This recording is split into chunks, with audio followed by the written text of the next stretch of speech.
Dear student, today we will understand the chapter components of language. What is the component? Component का मतलब होता है तत्व, यानी कि जो मूलभूत चीज़ें हैं, आवश्यक चीज़ें हैं, वो एक लैंग्वेज की क्या क्या होती हैं, भाषा की मेन चीज़ें, मुख्य बातें क्या होती हैं। तो इनमें सबसे पहले हम इनको देख लेते हैं। Letters, alphabet, word, sentence, paragraph, grammar, language, और अगर इधर आ जाते हैं प्रीफिक्स और सफिक्स, ये सारी चीज़ें ग्रामर के हमारे जो लैंग्वेज है, जो भाषा है, उसके लिए आवश्यक होती हैं। तो all the first we have to understand letters. What is letter? Letter is the smallest unit of language. सबसे छोटी इकाई जो होती है वो लेटर होती है भाषा की। यानी कि कभी हम अगर कोई भी भाषा सीखते हैं, जैसे हम अगर इंग्लिश की बात करें, इंग्लिश सीखते हैं, तो सबसे पहले हमें एनसी क्लास में ABCDEFGHIJKLMNOPQRSTUVWXYZ ये याद कराया जाता है। तो ए से लेकर जेड तक जितने भी अक्षर होते हैं, इनको इंग्लिश में लेटर कहा जाता है।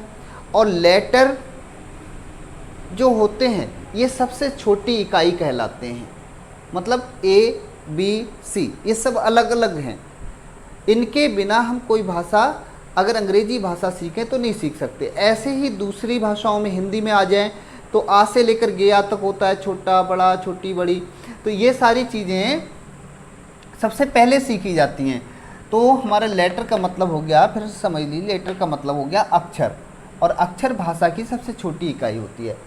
चलिए अब देखते हैं कि there are two type of the letter, two types of letter. Letters दो तरह से होते हैं, एक वॉवेल्स होता है और एक कंसोनेंट होता है। हिंदी में इसको स्वर कहते हैं और इसको कंसोनेंट व्यंजन कहते हैं।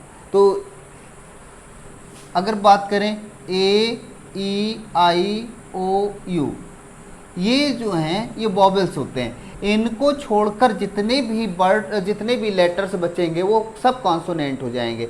जैसे V, C, D, F, G, H, J, K, L, M, N, P, Q, R, S, T, V, W, X, Y, Z, ये सब कंसोनेंट हो गए।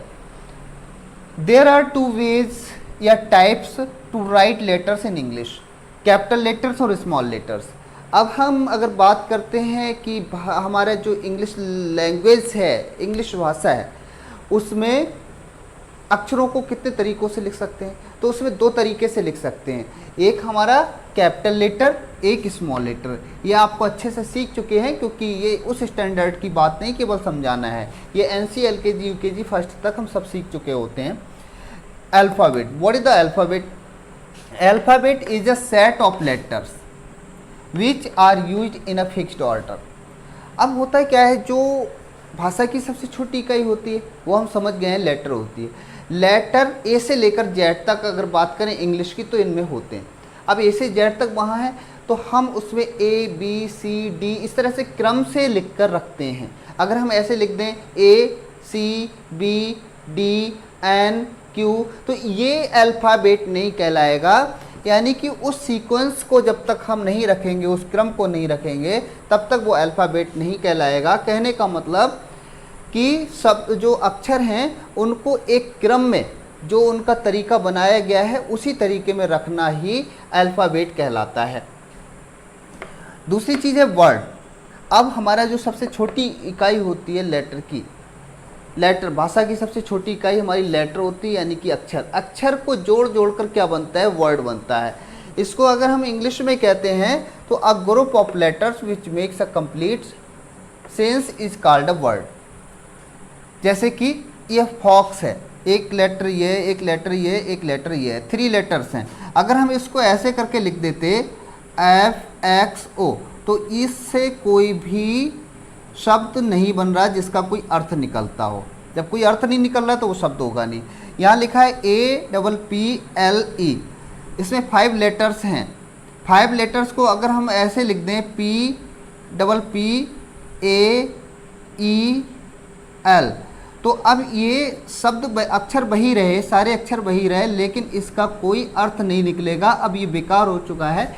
तो जब तक उसका मीनिंगफुल नहीं रहता, जब तक कोई अर्थ ना बने, वो शब्द नहीं कहलाता। यानी कि अक्षरों को जोड़कर शब्द बनता है लेकिन उसका कोई अर्थ जरूर निकलता हो। अब आता है sentence. A group of words which makes a sense is called a sentence. शब्दों का ऐसा समूह जिसका कोई अर्थ बनता हो वो वाक्य कहलाता है, सेंटेंस कहलाता है। जैसे हमने ऊपर लेटर्स को जोड़ के वर्ड बनाया, अब वर्ड को जोड़कर हम सेंटेंस बनाएंगे।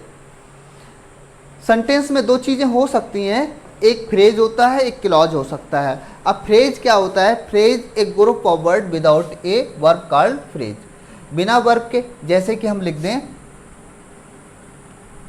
I have a set of books, ये मैंने लिख दिया है।